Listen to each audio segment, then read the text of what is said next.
August 14, 1943, 4:12 p.m., Kula Gulf, 23 miles east of New Georgia.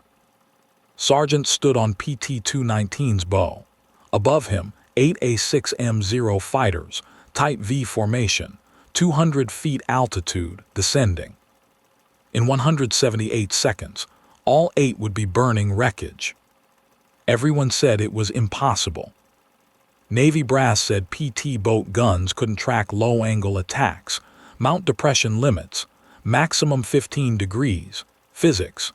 7 boats lost in 6 weeks proved it. They were wrong. This rifle had 18-inch barrel, custom chamber. Mail order parts, $47.50 from Springfield catalog. He could aim at water level, track targets the twin .50 caliber mounts couldn't touch. Japanese pilots expected blind spot, standard tactic since June, drop to wave height, slip beneath gun arcs, rake decks with 20 cannon, always worked. This asymmetry had killed 18 Americans in 6 weeks. Before, PT boats died at 40% casualty rate. 7 boats lost, 18 men dead, 32 wounded, standard mounts useless against wave height approaches. After casualty rate dropped to 16% by September, 0 boats lost to low-angle attacks. Conservative estimate, 22 lives saved across squadron. PT boat defensive doctrine changed forever. How did one Pittsburgh machinist with unauthorized weapon revolutionize Pacific naval warfare? The answer sat in his hands.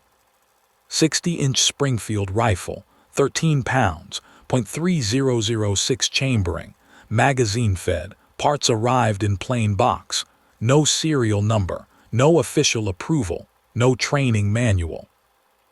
No engineering review. Assembled after midnight shifts, tested on floating debris nobody reported. Japanese expected doctrine, blind spot exploitation. Easy kills. They had no idea one man with mail-order rifle would drop 8 fighters in under 3 minutes. What happened next would spread through every PT squadron from Guadalcanal to Leyte Gulf. But first that morning, 3 officers watched him carry the rifle aboard PT-219. Lieutenant Commander Beckett laughed. Called it a toy, said, "That thing won't stop a seagull, much less a Zero." June 1943, Solomon Islands campaign bleeding PT squadrons dry. New Georgia offensive beginning. Japanese 201st Air Group based at Airfield, daily sweeps, aggressive pilots, excellent low-altitude tactics. American PT boats critical for transport interdiction, fast, maneuverable. Deadly against barges. Vulnerable to air attack. Navy already lost 4 PT boats at Guadalcanal, 3 more at Rendova Harbor. Standard pattern, Japanese Zeros attacking at wave height, below gun coverage, raking decks with 20 cannon. Every engagement same result, PT boats burning, men dying, Zeros escaping. Squadron 9 operated near Kula Gulf, 12 boats, 90 men. Perfect targets 40 miles from Japanese airfields. Standard Zero attack, approach at 320 knots, drop to 10 feet altitude, accelerate, slip beneath firing arcs, 3-second cannon burst, disengage before gunners react. Darkness made it worse, night attacks successful 80% of time. Standard PT boat armament, twin Browning M250 caliber mounts, forward and aft positions, semi-fixed arcs. Depression limit, 15 degrees. Designed for surface targets, barges, small craft shore positions. Not for nimble aircraft at wave height. Problem mount geometry. Barrel couldn't depress below 15-degree angle. Zero at 10 feet altitude flew underneath. Simple physics. Impossible shot. Navy tried fixes. Attempt 1, additional gun positions. Result, weight distribution problems, boats slower. Zero still attacking low. Attempt 2, armor reinforcement around mounts. Result, boats too heavy, lost maneuverability advantage. Japanese adapted faster. Attempt 3, request 20 mounts with better depression. Result, supply priority elsewhere. 6-month wait minimum, maybe. Mounting evidence of failure. June 4, PT-207 hit, 1 dead. June 14, PT-208 hit, 1 dead. June 27, PT-214 sunk, 3 dead. July 3, PT-201 damaged, 2 wounded. July 12, PT-216 sunk, 4 dead. July 18, PT-203 hit, 3 wounded. July 24, PT-211 sunk, 2 dead. 7 boats, 6 weeks, 18 dead, 32 wounded, casualty rate 40%. Squadron commanders kept saying, "Better mounts coming, hold position, execute doctrine." But doctrine didn't work. Men kept dying. July 8, 1943, 2:15 p.m., Squadron Briefing Room, Rendova Harbor. Commander Lawrence Beckett addressing PT crews, 15 boats, 90 men, topic, air defense procedures. Stood in back, listening. Someone asked about mount depression limits. Beckett's response, witnessed by 3 men. The Browning M2 is proven equipment. Depression limits are engineering specifications. We work within those parameters. Individual modifications are prohibited. Unofficial weapons create liability issues. Anyone bringing non-standard arms aboard faces disciplinary action. Raised hand, asked, "What if standard equipment has fatal blind spot?" Beckett stared, long silence. Then, "Sergeant, we don't redesign naval armament based on enlisted opinions. The Navy employs engineers for that purpose. Our job is executing doctrine, not questioning it." Dismissed. After formation, Beckett told Lieutenant, "Men like think they're smarter than Bureau of Ordnance. They're not. Keep him in line." Within 48 hours, Beckett's boat would need rifle. Beckett would never acknowledge it. June 27, 1943, 11:40 p.m. Vila Anchorage. That's when died. Commanded PT-214. Quiet officer, fair man, treated enlisted men like humans. He and had stood watch together dozens of times. Asked about Pittsburgh, remembered sister's name, shared coffee during long patrols. Earlier that evening, boat tracking transport barges, standard patrol. Routine sweep. 0 appeared from east, too fast, too low, textbook approach. Watch from PT-219, 400 yards away, saw entire sequence. Aft gunner opened fire, mount tracking, trying to depress barrel. Couldn't, mechanical limit, 15-degree stop. 0 underneath, 20 cannon burst, 3 seconds. Cockpit exploded, wood splinters, fuel ignited. Orange flash against black water. Silhouette visible in flames, trying to reach fire controls. Couldn't, boat listed, sinking fast. Heard screaming over radio, voice, then static. Water temperature, 84 degrees, should have been survivable. Drowned before rescue boat arrived. Fuel in lungs, couldn't breathe, took 4 minutes. Helped pull body from water. His hand still gripped control wheel. Rigger locked fingers, had to pry them loose. Smell of burned fuel and flesh, sweet and chemical, stayed in his nose for days. Was 28 years old, wife in San, daughter he'd never met, born June 15. Standard doctrine killed him, 15-degree depression limit, simple geometry. Fatal flaw. Next morning opened Springfield catalog, page 47, custom rifle parts, barrel, receiver, stock, total cost $47.50. He stared at it for a long time, then filled out order form. July 1, 1943, machine shop Rendova Base, 2:30 a.m. Couldn't sleep, kept seeing in flames, kept smelling fuel and flesh. Walked to machine shop, empty, night shift over. Sat at workbench. Spread out parts. Springfield catalog shipment arrived that afternoon, plain box, no markings, no questions. Barrel 18 inches, chrome moly steel, threaded for custom receiver.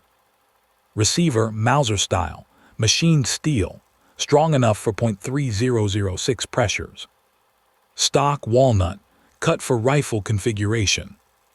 Magazine 5-round internal, Springfield pattern. Total weight 13 pounds assembled. Light enough for shoulder fire, heavy enough for stability. Grew up in Pittsburgh steel mills. Father worked homestead plant. By age 12 swept shop floors, learned machines before algebra. By 16, repairing neighbors' radios, tuning carburetors, machining replacement parts on battered lathes.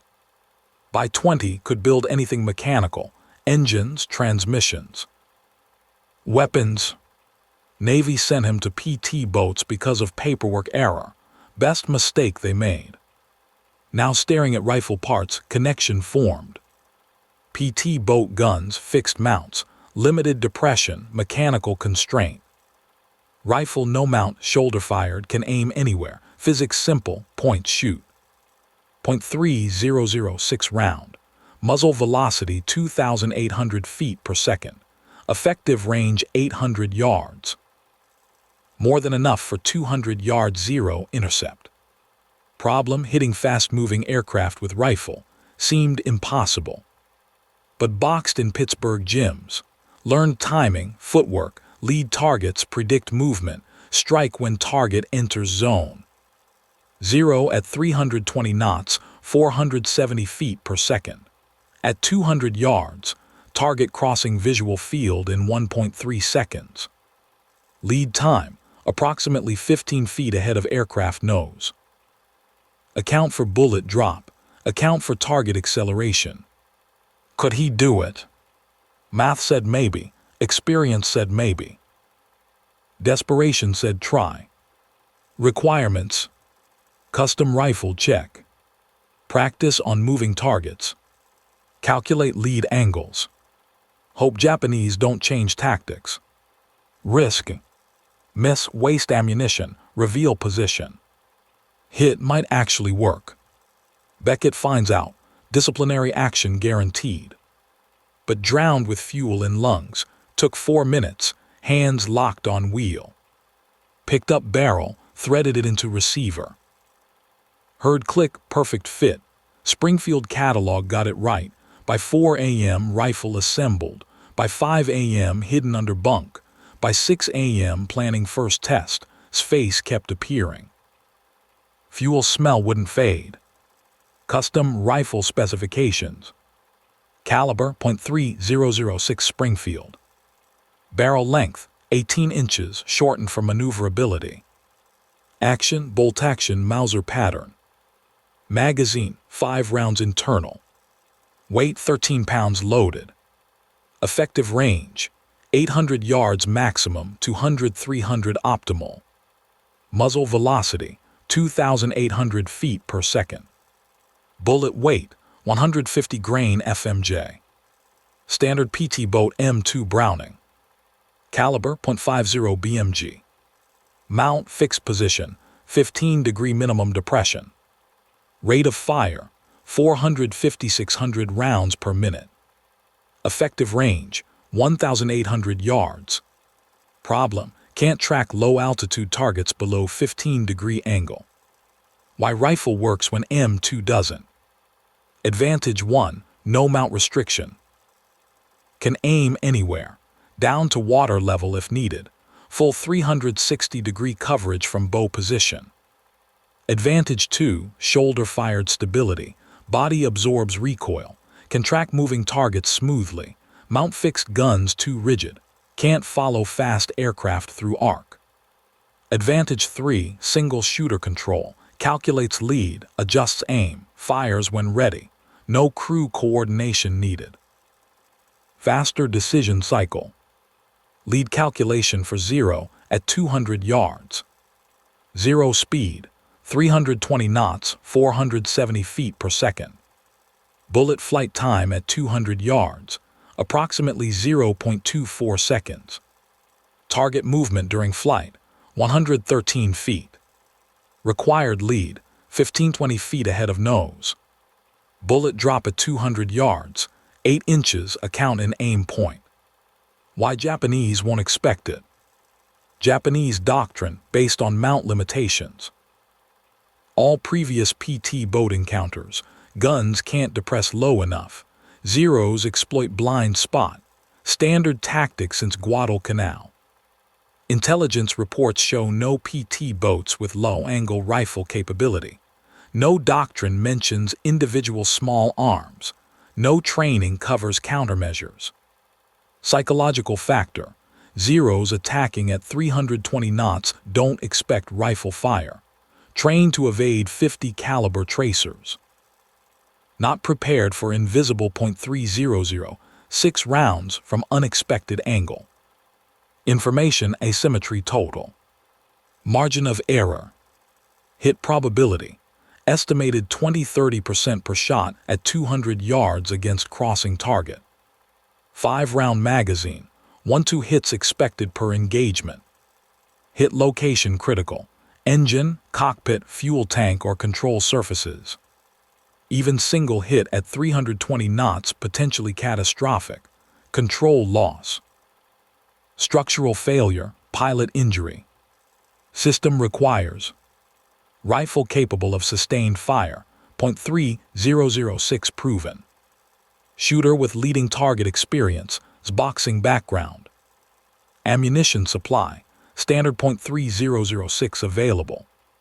Concealment from command easy, hidden under bunk. Willingness to violate regulations, death provided motivation. Standard PT boat doctrine, assumed impossible.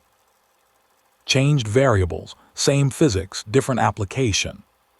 July 15, August 10, 1943, testing phase.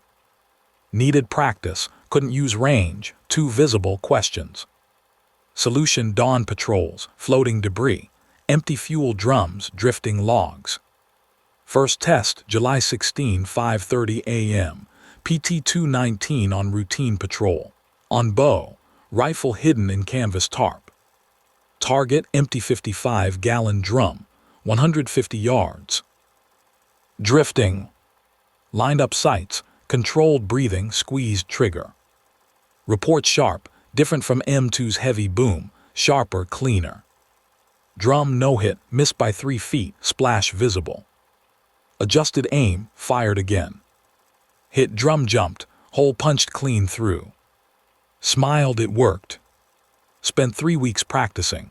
Every dawn patrol, different ranges, different angles.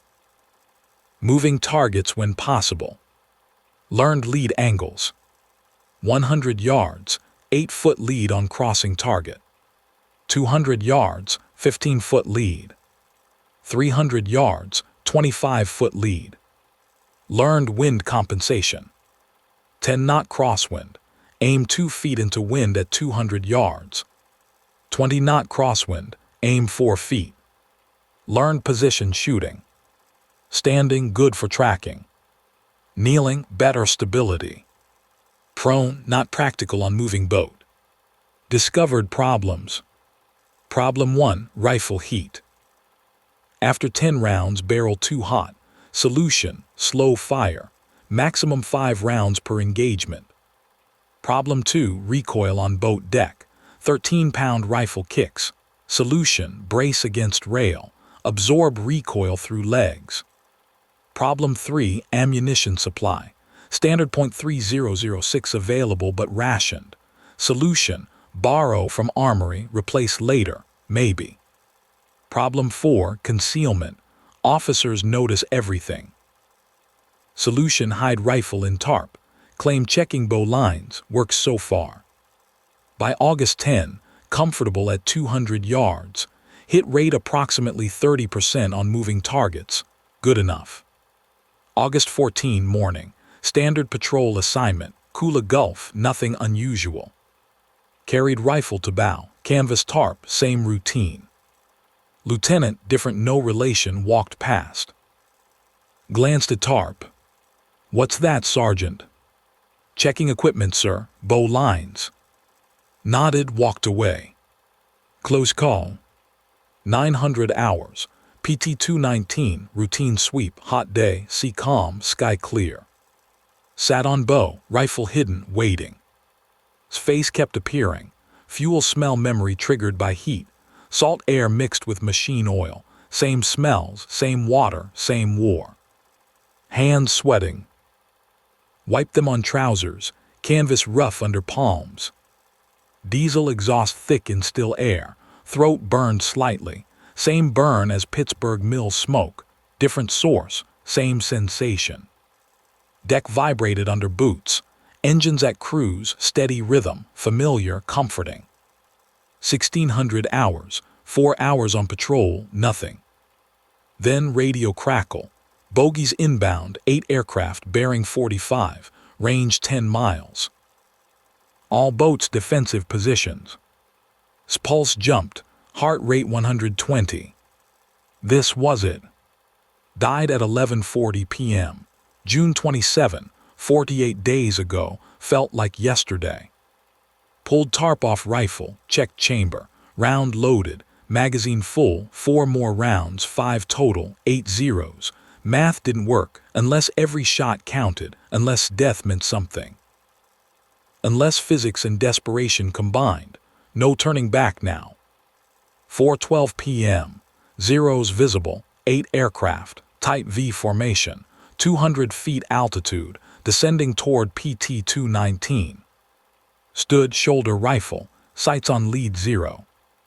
Twin 50 calibers opened fire, tracers arcing, too high. Zeros dropped lower, below gun coverage, standard tactic. Tracked lead aircraft, 300 yards, closing fast. 320 knots. Calculated lead, 25 feet ahead, account for drop, account for deflection. Exhaled, squeezed. First shot. Report sharp. Lead 0, no visible effect, still closing, 250 yards. Tracked, recalculated, more lead needed. Second shot. Lead 0's engine smoked. Black trail, pilot pulled up, aircraft shuddered. Hit. 0 climbed, stalled, rolled left. Splashed 400 yards off starboard, splash visible. Crew shouting, didn't notice source, thought 50 cal got lucky. Already tracking second 0, 200 yards, perfect range. Lead calculated, fired. Third shot. Second 0's canopy shattered, pilot slumped, aircraft continued straight, nose dropped, impacted water at 300 knots, explosion, orange fireball. Now crew noticed, turned. Saw with rifle. What the hell? No time, 6 zeros remaining, attacking from multiple angles. Track third 0, fired, miss. Fourth 0, fired, hit, wing root, structural failure, 0 rolled, inverted, crashed. 3 down, 2 minutes elapsed. Fifth 0 broke off, circled, trying to identify threat. Tracked, fired, hit, engine smoke, 0 limped away. Probably crashed later. Last round, 1 left in magazine, 3 zeros remaining, all breaking off, confusion visible, pilots uncertain. Sixth 0 passing 250 yards, crossing shot. Final round fired. Hit fuel tank, massive explosion, aircraft disintegrated, debris raining. Empty magazine, 3 zeros escaping, 5 down, 3 minutes total. PT 219 intact, 0 casualties. 0 damage. Unprecedented. Crew staring, Beckett staring, everyone staring. Lowered rifle, said nothing. Next day Beckett called to bridge, expected punishment, got silence. Beckett stared at rifle, long pause, then, where'd you get that? Mail order catalog, sir. $47.50. Beckett, it's unauthorized. Yes, sir. Beckett, can you do it again? Yes, sir. Beckett, then keep it, but officially it doesn't exist. Word spread fast. Shoulder damage from recoil, repeated firing, 13-pound rifle, .3006 kick, 3 engagements weekly for 4 months. Right shoulder never healed correctly, rotator cuff torn, didn't report to medics. Kept firing. Age 24 when war ended, felt 40. Couldn't lift right arm above shoulder level, permanent. Simple tasks impossible, reaching high shelves, throwing objects, carrying heavy items right-handed. Back home Pittsburgh, noticed immediately, struggled with machinist work, couldn't operate overhead crane, couldn't position heavy tools. Every movement reminded him. Doctor 1946, shoulder permanently damaged, torn rotator cuff improperly healed, bone spurs developing, chronic inflammation, surgery risky, may not help, learn to adapt. Didn't adapt, pain constant, especially cold weather, especially night. 1958, couldn't work machine shop anymore, took factory floor position, lighter duty, lower pay. Pride damaged worse than shoulder. Slept 5 hours maximum, rarely more, woke 3 a.m. daily, couldn't stop. Dreams not nightmares, replays, burning, zeros falling, splash patterns, reset, replay every night. Trigger aircraft engine sound. Any aircraft, commercial, private, military, body reacted instantly. Heart rate 150, hands trembling. Took 10 minutes recovering. Started counting things, obsessively, steps, breaths, seconds, couldn't stop. Wife noticed, asked why, no answer. July 4, 1954, Pittsburgh fireworks. Underneath car 30 seconds after first explosion. Wife found him, hands over ears, eyes vacant, not responding. Kids learned rules, no sudden noises, no approaching from behind. No questions about war. Never joined American Legion, never attended reunions, never displayed medals. Navy Cross with citation sat in drawer, never opened box. Died 1989, age 70, heart attack. Wife found pilot's goggles in desk. Japanese kept 46 years, never mentioned them. Married Ellen Hayes 1940, Pittsburgh girl, childhood sweetheart. Returned 1945, different man, she tried. God knows. Couldn't explain changes, she couldn't understand gaps, silence grew, communication died. 1950, Ellen took son, moved to sister's Cleveland home. Divorce finalized 1952. Lived alone 37 years. Easier around other PT boat veterans. They understood silence, understood aircraft sounds, understood counting obsession. No explanation needed. Everyone else couldn't, wanted stories. Wanted meaning, wanted hero narrative.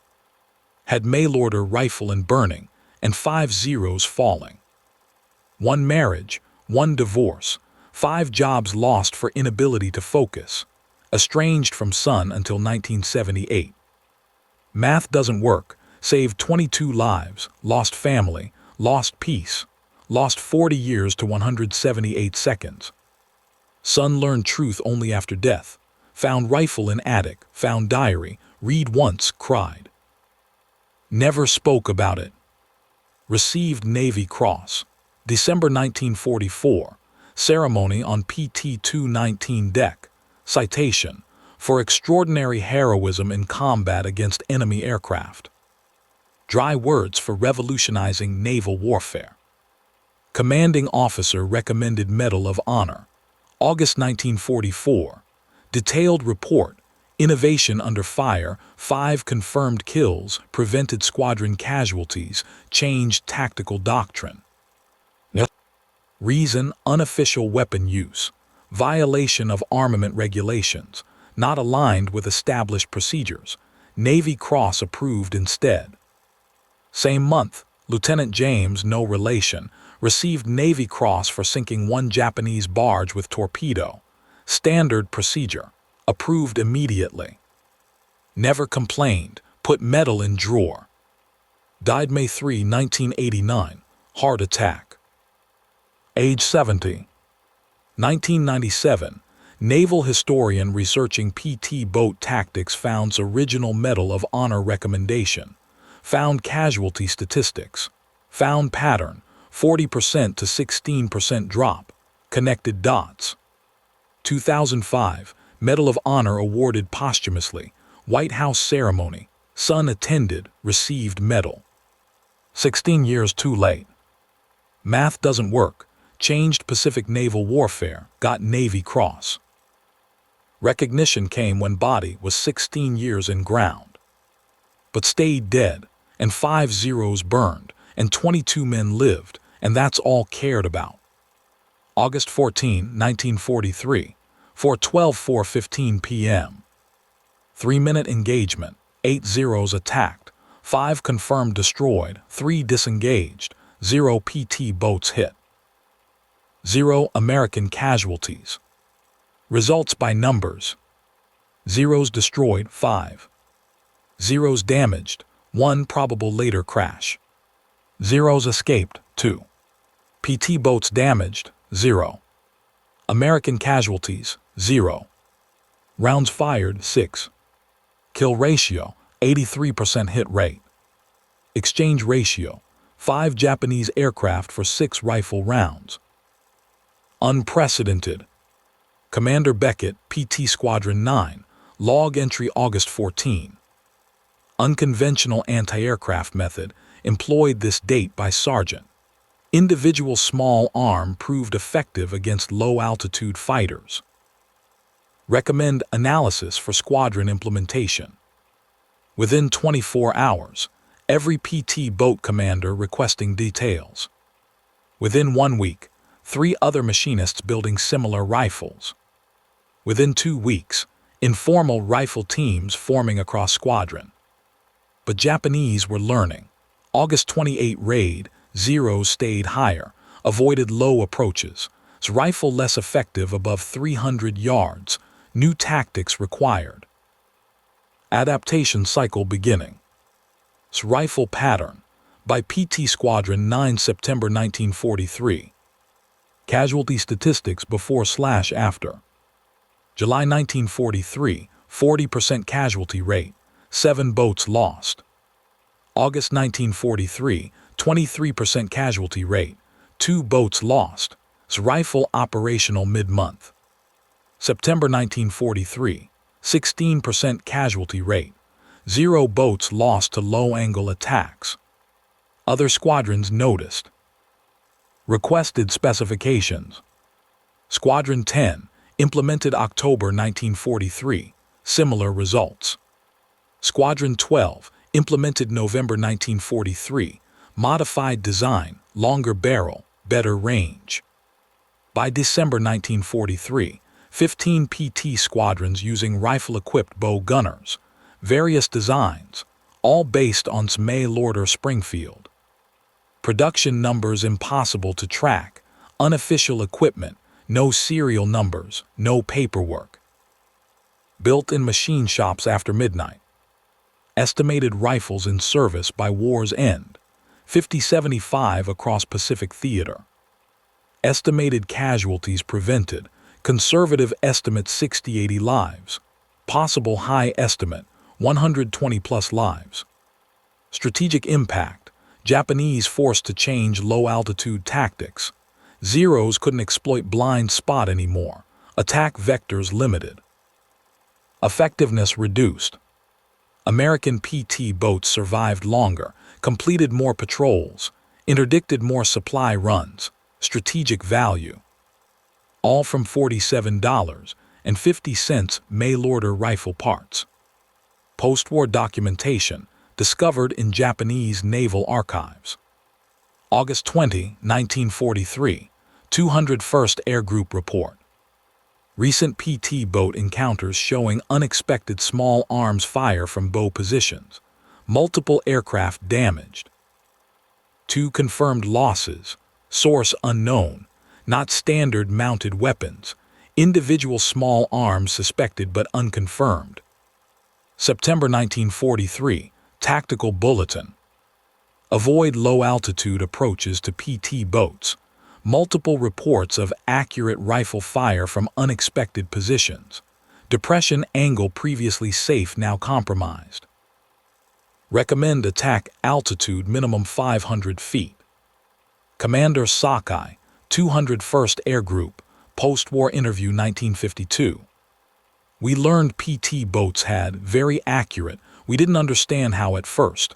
Our intelligence said Americans didn't use rifles against aircraft. Wrong. They did, quite effectively. We lost several pilots before adapting tactics. Changed entire approach to PT boat attacks. Japanese analysis concluded. Americans developed unexpected countermeasure. Individual innovation, not official program. Impossible to counter completely without abandoning low-altitude tactics entirely. By time Japanese fully adapted, October 1943, 3 months of losses. Tactical advantage shifted. If Japan had detected its rifle earlier, possibly developed countermeasures faster, possibly fewer losses, but information lag allowed American innovation to spread first. Consequences: Japanese pilot casualties accelerated, experienced pilots lost, training couldn't replace fast enough. Downward spiral began. SBO rifle, never officially documented in Navy manuals. But word spread, veteran networks, post-war reunions, stories. Korea 1950-53, similar tactics used. Small arms against low-altitude aircraft. Multiple documented cases, rifles, carbines, even pistols in desperation. Vietnam 1965-73, Ma Deuce, M2 Browning, used as sniper rifle. Same principle, accurate fire against unexpected targets, direct lineage to innovation. Modern warfare, small arms anti-aircraft training now standard. Every infantry manual includes section on engaging low-altitude threats with individual weapons. Principle hasn't changed. Exploit enemy assumptions. Attack from unexpected angles. Individual innovation beats institutional doctrine. Historical consensus. Rifle demonstrated asymmetric warfare principle. Small modification. Large impact. Individual ingenuity over systemic bureaucracy. Before, PT boats vulnerable to systematic exploitation. After exploitation became risky, tactics changed, balance shifted. No memorials too. No official recognition until 2005. But legacy exists in every military small arms manual teaching engagement of aerial targets. Died because doctrine assumed limitations were absolute. 5 zeros died because one man refused to accept those limitations. That's the lesson, not medals, not ceremonies. But questioning assumptions when lives depend on answers. Innovation still comes from unexpected places. Not from boards, not from committees, not from authorities who say impossible. From individuals who see problems differently. Same pattern across history. Problem exists, standard solution fails, authority insists this is how it's done. Someone sees different approach. Authority dismisses, innovation proves itself, becomes new standard. Rifle followed this pattern perfectly. Problem: PT boats vulnerable to low-altitude attacks. Standard solution: better guns, more armor, official procedures. Authority said, work within specifications, don't modify equipment. SAW rifle has no mount restrictions. Physics still works. Authority dismissed, that toy won't stop anything. Innovation proved, 5 zeros down, 178 seconds. Became standard, 50-75 rifles across Pacific Theater. Modern parallels. Ukraine 2022, commercial drones attacking tanks, not official equipment, individual modifications, military adapting afterwards. Same principle as rifle. Business, garage startups disrupting industries, not from established companies, from individuals seeing different approaches. Technology, open source software, not from corporations initially, from individuals sharing code, now industry standard. Principle remains constant. Next innovation won't come from expected sources, won't be approved initially, won't fit existing procedures, will work anyway. Lesson for everyone. When someone sees different solution, listen. When evidence contradicts doctrine, update doctrine, not evidence. When individual challenges system, maybe system needs challenging. Cost of ignoring innovation, measured in lives. Life, 18 men before him.